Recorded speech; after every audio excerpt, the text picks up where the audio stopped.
welcome back to Two Doulas in a Pod, the podcast where we dish on all things birth, advocacy, and everything in between.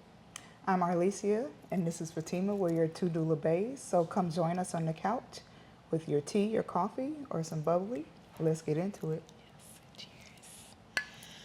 So let's get into it. Today's topic of the day is the system, navigating birth as a Black woman. Wow. That's a lot. It's deep. That is deep. So let's talk about what it's like to navigate birth as a Black woman. All right, so let's get into it, y'all. So let's talk about honoring the sacred. Our history as Black people and Black women when giving birth is so rich and deep. From before colonization, birthing was a spiritual practice. Birthing was an event. Birthing was a community event. It was something that we did together. We did sacredly, and something that we cherished. It wasn't just like, what people now consider is an emergency or something scary, something to fear. It was something traditional. It was the way that we birth, whether that be outside or standing up or, in group, in community, surrounded by your grandmothers and your aunties and, And your mamas. and your mamas. Just all the women in the circle, right? Yes. Okay. And before we were captured or colonized, it wasn't something that you did alone. That was not a normal thing to do by yourself, feeling scared, not feeling supported, especially after giving birth. It wasn't something where you're just left alone to yourself to figure it out. Right. Can I just add, though? We as a people, historically, have always been a communal people, right? Yes, We've very always tribal. operated in community, and that is how we thrive. Yep. Right, throughout the years, throughout the centuries. So I feel like in this day and age, we're, as a people, trying to get back to that. Yeah. And find ourselves and find our community, and making sure that we are supported and empowered and, of course, safe during that transitional period. Yes, and that's heavy on the word safe, because when you are going through such a extraordinary event, your entire body is changing, the chemistry in your brain is changing, you are growing a life, a human being inside of you. You should feel safe. And feeling safe plays a huge part in your birthing experience, your parenting experience, your child's experience. Absolutely. Because I believe that the child, the baby, can pick up on all of these things even in the womb. So if you are constantly stressed and, being mistreated or being ignored, your child can feel all of these things. So just like they can taste everything you eat, they can feel everything that you feel, and it really has an effect on them. Absolutely. So let's get into hoodoo, herbalism, and everything in between. So I'm sure people would want to know, or people would ask, when you say hoodoo, what really does that mean, and how does that, as a Black community, how does that tie into our history? Yes. So hoodoo is a spiritual practice or spiritual belief that was developed during the transatlantic slave trade. So African Americans developed a spiritual system where they do everything from herbalism, and they use the resources in their environment to alchemize a particular feeling or a result, a lot of times for protection. So to protect them against, white people in America during that time, protect them against, the violence that they inflicted on us, protect their children, and to protect themselves, to protect their homes. Hoodoo was a staple in a lot of African American communities as a source of hope, a source of protection, a source of wealth and prosperity. It was a way, it was a belief. It was our own belief, because at that point, Absolutely. we had already been indoctrinated into Christianity. So this was a time or a way that we could express our authentic, or have a little piece of our African spirituality. Now let me add too, during that period of the Atlantic slave trade, as you mentioned, right?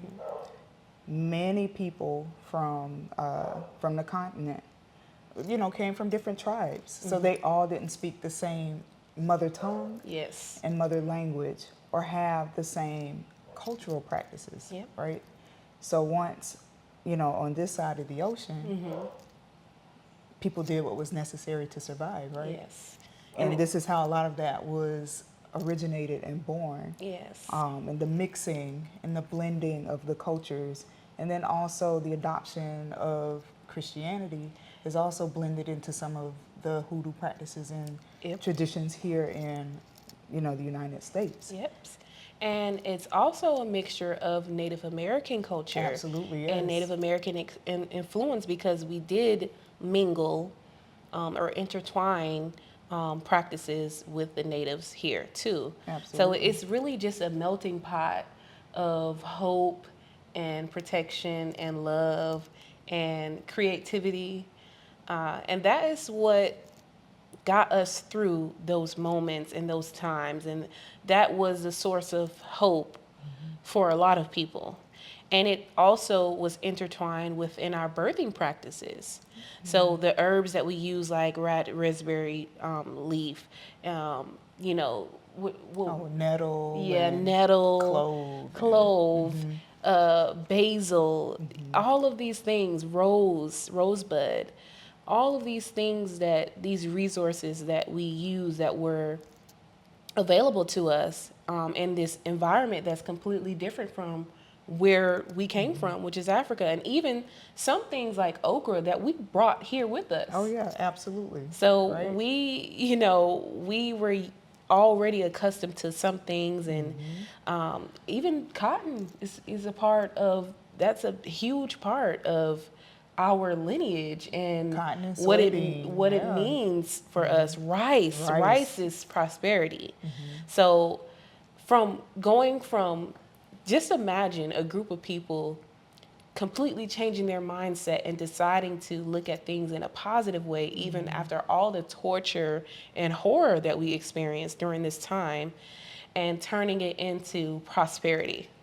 That's amazing. And that really is. We're a resilient people. Sorry, I can't talk today. It's okay. I've been on meetings all day. We are resilient people, and we still carry with us that ancestral knowledge. It's in our DNA. It's intertwined in our DNA, and majority of us still find a way back to those, ancient cultural practices that carried us through hard times. Yes. And I'm sure a lot of us can relate, in current state, in light of everything that's going on in our country and then globally across the world. So this is, very important when you're considering, bringing a life into the world. You want to ensure your safety. You want to practice boundaries. You want that familial and spiritual support as well. So this is a way that you can incorporate that, no matter what your religious belief is, right? Yes. It doesn't have to be a traditional African cultural practice. It could be Christianity. Yep. It can be Catholicism. It can be Judaism. You can be a Buddhist, or whatever, an atheist. Yeah.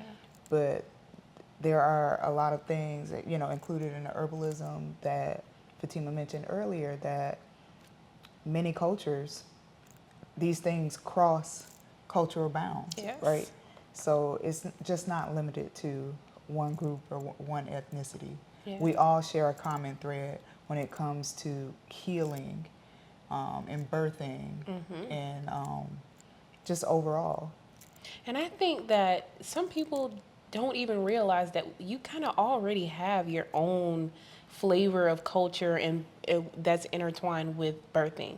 Like for Christianity, you have christening, and especially in the Black community, christening is a huge deal. It's a huge The deal. baby is in all white, and your family gathers, and then you eat dinner afterwards, and it's just I was christened, so You it bless was the baby, yes, you right? bless the baby, and even in other cultures where they have similar practices, and I think that for groups of Black people, and especially African Americans, that don't necessarily align with Christianity or any religion, there are things that you can do that are traditions. Like you could do a spiritual bath after you've given birth, or in Haitian culture is a bain Bane Faye. So these are traditions that you could have a professional or someone who's in the culture do for you, because a lot of us don't mind sharing cultural practices. Absolutely.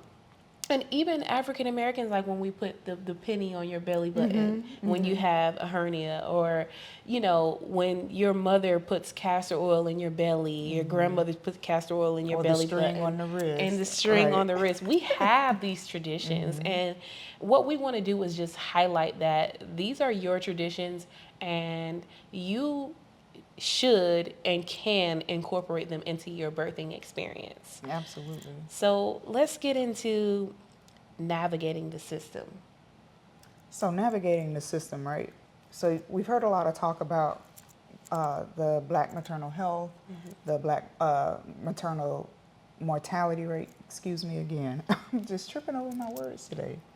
So we've heard a lot of talk about this, and the month of April really highlights Black Maternal Health Week, which is April 11th through the 17th. So just some key points, right, and some stats to take away. Black women are 3 to 4 times more likely to die from pregnancy-related complications or causes in the United States. Black women face a maternal mortality rate of 50.3 deaths per 100,000 live births, which is more than 3 times higher than any other racial or ethnic group here in the United States. That's a lot of people, right? Yes. That's alarming. Somebody should be sounding Alarms. the sirens, the alarms, because like what's really going on here?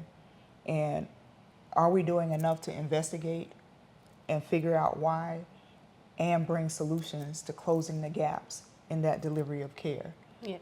Why are Black women not, I should say, why are Black women falling in that gap, right? And we are missing these opportunities to resolve either birthing complications or even complications during your prenatal period, right? Yep. That is crucial because some of these things actually develop prior to you going into the delivery room. A lot of times things shift. Your birth was beautiful, your pregnancy was beautiful, but now here's the postpartum period, right? Another hill to get over for some women. Absolutely. So we really need to pay attention to that because these numbers, are staggering. Yes. You can find this information, National Institutes of Health, the CDC, Health and Human Services, websites. The data is there, right? And it's been proven. But now, what are we as a people, what are we doing to close that gap? Yeah. What's our call to action? And it's very clear that the medical system was not designed for us. It wasn't designed with us in mind, and in many ways, it still doesn't serve us at all, which is why we are experiencing such a disparity within these systems. So who's going to step in the gap and pull us up out of the cracks, and who is going to fight for us? Well, even to that point, right? it doesn't matter how much education you have, how much money, resources that you have readily available. You have celebrities that have been. Like Serena Williams. Thank you. She was the Yes. first one I was going to mention. Many celebrities, black celebrities that look like Fatima and I, have been affected Yep. by this maternal health crisis here in the United States. Serena Williams suffering with, blood clots during her pregnancies, and her having to beg her providers to listen to her, to run certain tests because she just knew something was off. So ladies, those of you that are listening to your bodies. You know what you're feeling on the inside. Even if you don't have the words to articulate it, figure out a way to say it because it needs to be said, right? Yes. So again, it doesn't matter about your education level. We both have degrees, right? Yep.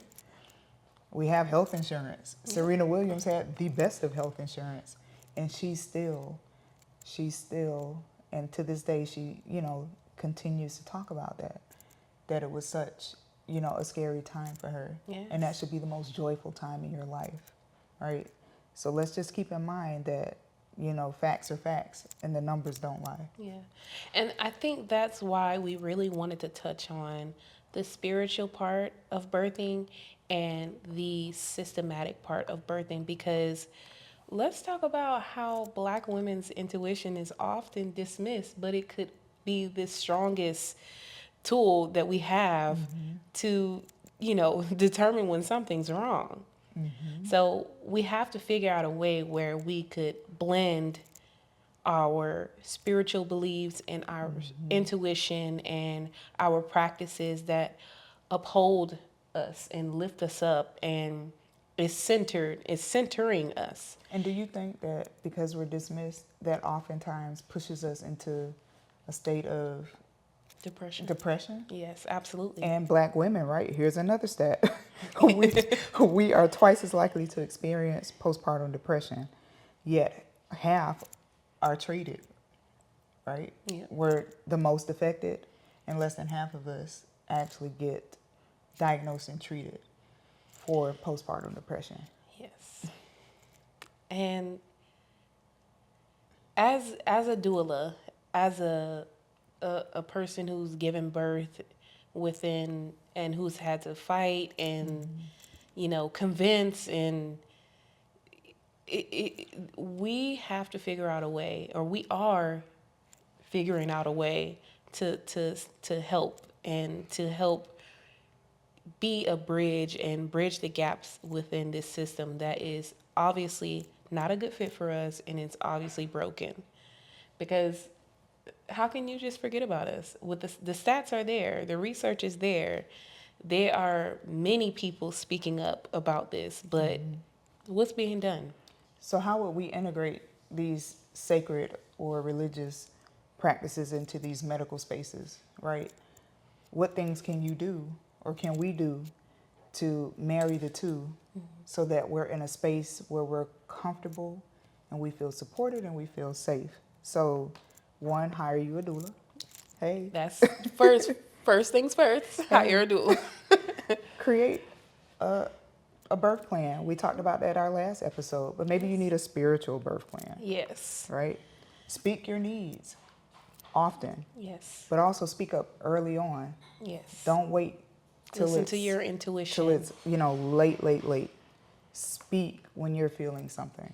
Ask questions. Be curious, right? So, ask about culturally sensitive providers. You had a midwife when you had indigo, right?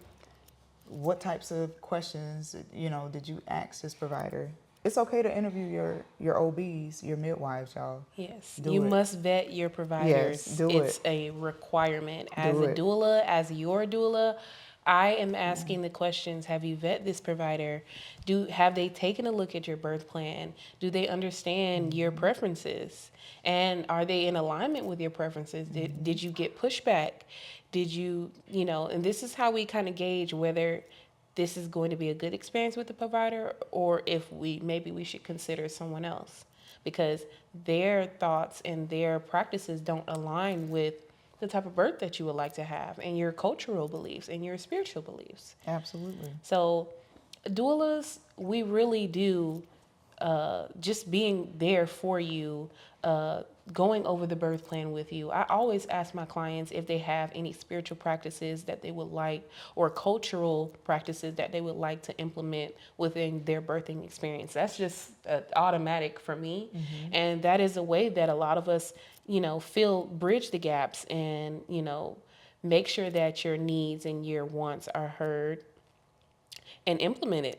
Because Right. when we get to the hospital or we get to the birth center, we're letting them know, hey, this is what we want. This is what we planned for. Here is the birth plan. I'm gonna keep saying. Yeah. Here's the birth plan. Here is the birth plan. Hey, write down your questions. Yes. Again, it is okay to ask questions. It's okay to be curious. No judgment here. We listen and we don't judge, right? Yes. So, set your boundaries, and you kind of just hinted on that. Setting your spiritual boundaries. Make sure the energy is upbeat. It's on par with your goals as far as your pending birth. Yes. So those are just some things that you can do when prepping and looking for providers. Just make sure that they are aligned with your beliefs, your values. Even healthcare providers. I ask questions. I had a surgery. Like, do you believe in God? Hello? Yes, it's a yes or no answer. I don't need a dissertation. I just need to know yes or no. And there's nothing wrong with, you don't have to accept any, and you want a provider, you want people around you, especially when you're in a vulnerable place, like having surgery, like giving birth, like having anything. Like, you want someone who is going to at least have similar beliefs, or at least be open to yours, or allows you to have autonomy in your own beliefs. That's the key, autonomy. Yeah, because Autonomy, yes. you don't have to believe in what I believe in, but I need to feel like and know that I have autonomy in making the choices and the decisions that I want to make. And I just want to tell you that you are the bridge. You setting boundaries, you stating your preferences and making your preferences known, that is bridging the gap. You going out and getting a doula, or even if you don't get a doula and you just educated yourself on the birthing process itself, that is a way to bridge the gap, because we want you to understand what exactly is happening to you, especially when you are giving birth, when you are experiencing pregnancy, when you are experiencing or in the postpartum period. You should have an understanding of what exactly is going on.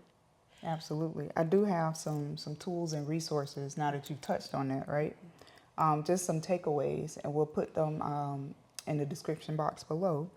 So if you're interested in learning more about more cultural or spiritual birthing practices, especially from a Black perspective, Yes. There's The Sacred Woman by Queen Afua. There's also The Black Woman's Guide to a Holistic Pregnancy, Henci, Goer, and Angela Ebron. The Spirit of Intimacy, and also Birthing Justice. Practitioners to follow on Instagram or any of the socials. Mama Glow, that's Latham Thomas. She's a world-renowned doula out of Brooklyn, New York. Herbal Womb Wisdom, Black Mamas Matter. There's the National Black Doulas Association, the Village Womb, and the Art of Healing Doulas. So we'll link all of that in the description box below. Yes. So you'll have some resources to take away from this conversation today. Yes. Come on with the resources. Yes, girl.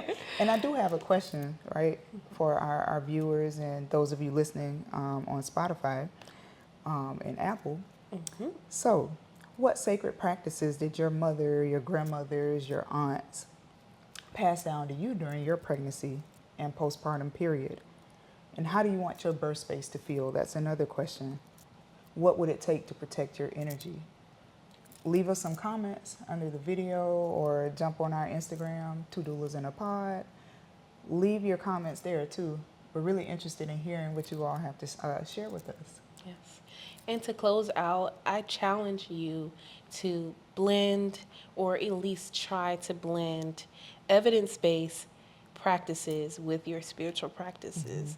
You as a doula, a midwife, a provider, because they're watching, and a expecting mother, expecting family, I challenge you to hold space for modern medicine because we need our providers. We need doctors, the wonderful doctors out there who are more than willing to respect your autonomy and take care of you. And I also challenge you to hold space for your own beliefs and your own practices within the birthing space, and keep up the traditions and blend them with, medicine that will help you have a healthy baby and a healthy mommy. And Because was they're gonna say both that, important. yes. I was going to say They're that. both yeah. important. We Absolutely. need both. And I Yeah. think that could be a solution to the issues that we're having. So in closing, today, we enjoyed our talk about sacred birth, Yes. right? And the blending of traditional birth practices with modern and Western medical care. So until next time, Cheers. we'll catch you on the couch next See you time. later.